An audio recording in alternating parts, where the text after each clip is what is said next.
आपको टिकट दोबारा मिलेगी। केवल राजनीति करने नहीं आए, देश और समाज की सेवा के लिए आए। विपक्ष इतना आप पे उंगली उठाता है। विपक्ष पे कोई मुद्दा नहीं है। 2027 में पुनः मोदी योगी जी के नेतृत्व में पिछली बार से अधिक सीटों से जीतकर भारतीय जनता पार्टी की सरकार बनेगी।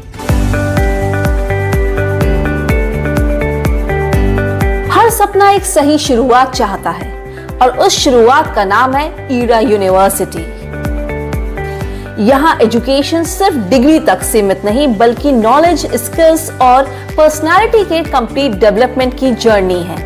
एक्सपीरियंस्ड फैकल्टी की गाइडेंस में students research, innovation, critical thinking और प्रॉब्लम सॉल्विंग जैसे एसेंशियल स्किल्स डेवलप करते हैं जो उन्हें फ्यूचर के हर चैलेंज के लिए तैयार बनाती है।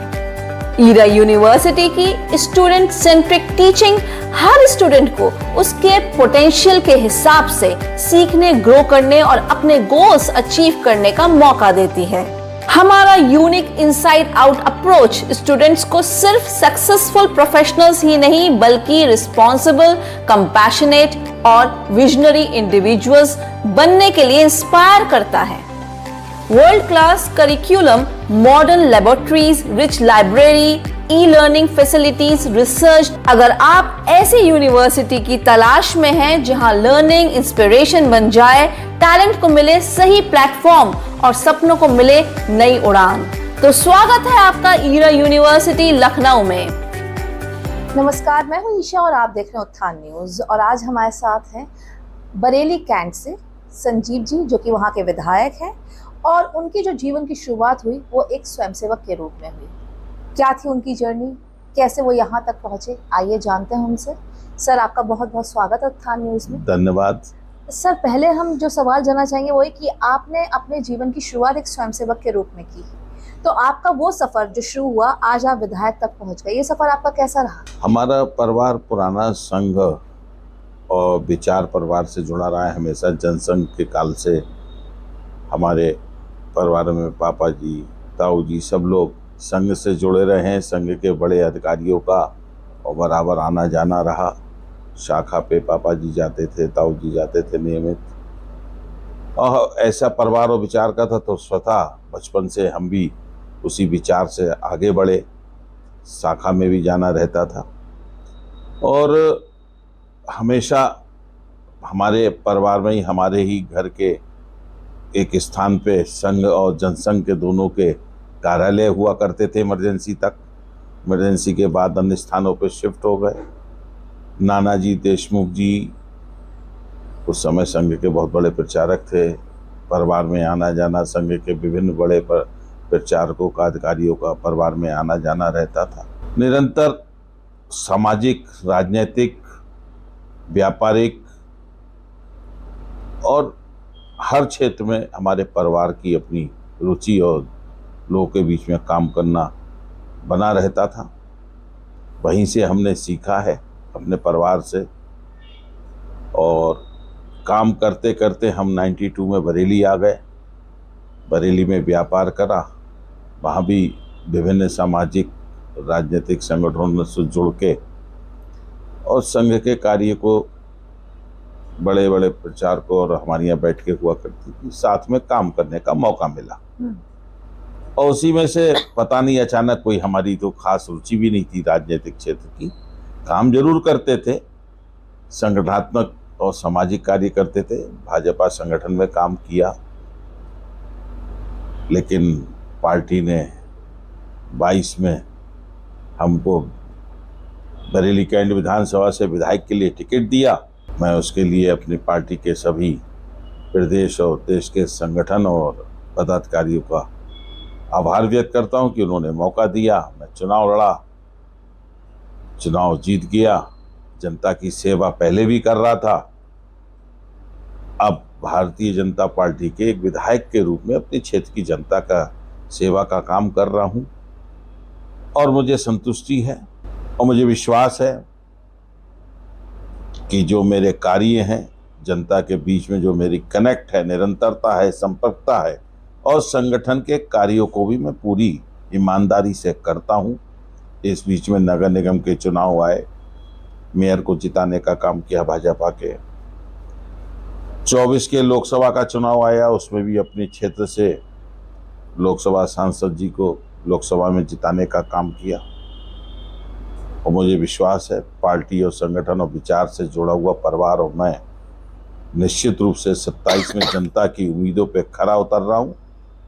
और उस विश्वास के साथ पार्टी और संगठन का जैसा आदेश होगा पुनः अपनी विधानसभा में जनता के बीच जाऊंगा। जी, वैसे तो हमने ही पता किया है आपका क्या इमेज है वहां पर और कैसे लोग आपको देखते हैं, तो नो डाउट पॉजिटिव है कि आप जैसे आप कह रहे हैं कि मैं काम करता हूं, तो ऐसे ही हमें भी फीडबैक मिला है। अगर हम 2027 की बात करें, आपकी पार्टी हो या और भी पार्टी हैं, उन्होंने निजी कंपनियों को हायर किया है सर्वे के लिए कि विधायक या और भी जनप्रतिनिधि जो हैं अपने अपने क्षेत्र में कैसा काम कर रहे हैं। इसलिए इसको देखते हुए रैंडम कॉल्स जाती हैं लोगों के पास, पूछा जाता है, सर्वे किया जाता है कि आपके विधायक हैं या सांसद हैं कैसे काम कर रहे हैं, क्या वो ठीक कर रहे हैं क्या नहीं। इसको लेकर आपको क्या लगता है कि आपको टिकट दोबारा मिलेगी? हालांकि इस सवाल का जवाब आप पहले दे चुके हैं, लेकिन सिर्फ अगर आपके काम की ही बात की जाए।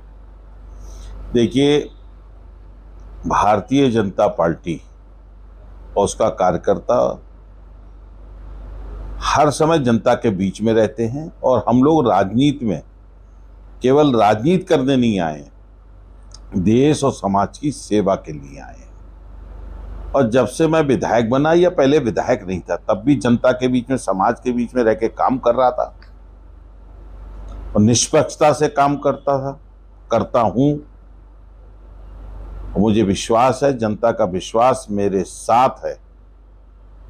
और जहां तक आपने बात की सर्वे की, सोशल मीडिया, आईटी, तो सबसे पहले राजनीतिक क्षेत्र में अगर सोशल मीडिया और आईटी, इसके लिए भारतीय जनता पार्टी 2014 से सबसे पहले शुरुआत की। और उस सोशल मीडिया आईटी का प्रभाव की आज राजनीतिक क्षेत्र में वो प्रभावी हो चुकी है। और सर्वे तो जनता से होता है, जब जनता साथ में है तो सर्वे तो अपने आप ठीक आना ही आना है। आपका अपना विश्वास होना चाहिए, आपकी अपनी ईमानदारी और पारदर्शिता जो जनता और क्षेत्र के बीच में बोलती है। और सोशल मीडिया और आईटी का ज़माना है, हम लोग निरंतर सोशल मीडिया पे और उस पे कनेक्ट रहते हैं।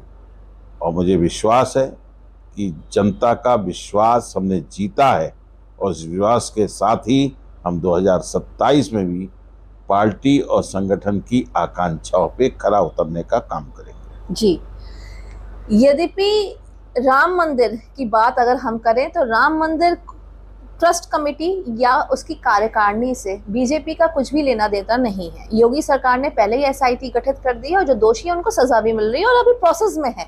इसके बावजूद भी आए दिन अगर हम सदन की भी बात करें तो इतने नारेबाजी होती है, विपक्ष इतना आप पे उंगली उठाता है, तो भाजपा कहीं ना कहीं उनको समझाने में सक्षम क्यों नहीं है? विपक्ष पे कोई मुद्दा नहीं है। और आज जिस राम मंदिर की विपक्ष बात कर रहा है, उसी राम मंदिर के अस्तित्व को नकारने का काम किया था, बाबरी मस्जिद के साथ खड़े थे। तो ऐसा विपक्ष जो राम मंदिर के साथ नहीं था, सनातन धर्म के साथ नहीं था, जो राम प्रभु आस्था के केंद्र हैं, हर हिंदू के, हर भारतवासी के, उसका विरोध कर रहे थे, तो आज उन्हें क्यों याद आ रही है?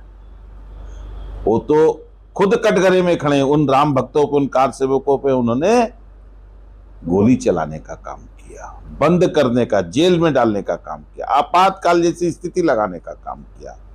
ऐसे विरोधियों को, सपा कांग्रेस को कोई हक नहीं बनता कि राम मंदिर की वो बात करें। बिल्कुल पारदर्शिता और ट्रांसपेरेंसी के साथ योगी सरकार ने एसआईटी गठित की, दोषियों को सजा मिलेगी, हमारे आदरणीय मुख्यमंत्री जी कह भी रहे हैं, और 8 लोगों को गिरफ्तार किया है। ये राम मंदिर ट्रस्ट बिल्कुल अलग संस्था है, जो विश्व हिंदू परिषद ने एक आंदोलन चलाया, लेकिन उसके बाद वो आज राम मंदिर ट्रस्ट उस कार्य को, राम मंदिर की व्यवस्थाओं को, उसके प्रबंधन को देख रहा है। जो भी दोषी होगा, हमारे मुख्यमंत्री कह रहे हैं, बख्शा नहीं जाएगा। सुप्रीम कोर्ट ने भी इसमें संज्ञान लिया है। विरोधियों पे कोई मुद्दा नहीं है, इसलिए ये अनर्गल प्रलाप और बातें कर रहे हैं। जनता उन्हें सबक सिखाएगी और हिंदू ने मन बना लिया है कि ऐसे राम विरोधियों को सबक सिखाना है और जो झूठे आरोप लगा रहे हैं उनको चुनाव में दिखाना है। जी, चुनाव में दिखाना है तो चुनाव से हम ये पूछेंगे कि इसका कोई असर पड़ेगा 2027 में और आपकी क्या रणनीति है? निश्चित रूप से ये भारतीय जनता पार्टी के लिए एक सकारात्मक बात होगी। उनको उनका चेहरा, उनको आईना दिखाने का काम वो खुद मौका ले रहे हैं अपने आईने को सामने रखने के लिए। और हिंदू सनातन प्रेमी भारतीय जनता पार्टी और सच को जानता है और वो आज जो राष्ट्रवादी शक्ति हैं, सनातन धर्मी हैं, हिंदुत्व, उन्हें मालूम है देश में हमारे हिंदुत्व सनातन ही सबसे मजबूत है। उसी के साथ राष्ट्र का विकास, परंपराओं का समर्थन संभव है। और आज उत्तर प्रदेश देश का सर्वोत्तम प्रदेश बन रहा है और सनातन और विकास, परंपराओं और विकास, संस्कृति संस्कारों के साथ विकास की राह पे आगे मजबूती से बढ़ रहा है। एक नया उत्तर प्रदेश देश में सामने आ रहा है। जनता का विश्वास जीता है, एक कानून का राज और सुरक्षित माहौल है। मुझे विश्वास है कि 2027 में पुनः मोदी योगी जी के नेतृत्व में पिछली बार से अधिक सीटों से जीतकर भारतीय जनता पार्टी की सरकार बनेगी। एक आखिरी सवाल जानेंगे, अभी जैसे आपने कहा कि योगी मोदी के नेतृत्व में फिर से भारतीय जनता पार्टी आएगी। नो डाउट कि योगी जी के नेतृत्व में लॉ एंड ऑर्डर बहुत अच्छा हुआ है उत्तर प्रदेश का, काफी चीजें जो हम देख रहे हैं, इंफ्रास्ट्रक्चर बहुत अच्छा हो गया है। लेकिन वहीं कुछ विधायक, कुछ जनप्रतिनिधि ऐसे भी हैं जो कि अपने क्षेत्र में बिल्कुल काम नहीं कर रहे। तो आपकी पार्टी, आपका संगठन, अभी बैठकों का दौर शुरू हो चुका है, देखा जाए आने वाले चुनाव के लिए, तो इसको लेकर क्या ऐसे विधायकों को टिकट दी जाएगी या नहीं? ये पार्टी और संगठन का काम है, वो अपना निर्णय लेने में सक्षम है और राष्ट्र हित में, पार्टी हित में जो भी निर्णय होगा वो पार्टी और संगठन का प्रत्येक कार्यकर्ता उसको स्वीकार करता है। जनसेवा के लिए आए हैं, जनसेवा करते ही रहना ये हम लोगों का प्राथमिकता भी और लक्ष्य भी है। जी, बहुत बहुत धन्यवाद आपके समय के लिए। ये थे हमारे साथ संजीव अग्रवाल जी, जो कि बरेली कैंट से विधायक हैं। इसी तरह के सवाल हम आगे भी पूछते रहेंगे, क्योंकि 2027 में जैसे हमने कहा कि चुनाव उत्तर प्रदेश के आने वाले हैं। अगर आपका भी कोई सवाल हो तो आप हमें मैसेज कर सकते हैं, ईमेल कर सकते हैं, और हम यहाँ कोशिश करेंगे कि जितने भी नेता हैं, चाहे किसी भी पार्टी के, हम उनसे इन सवालों का जवाब दे सकें। देखते रहिए उत्थान न्यूज़ ईशा के साथ।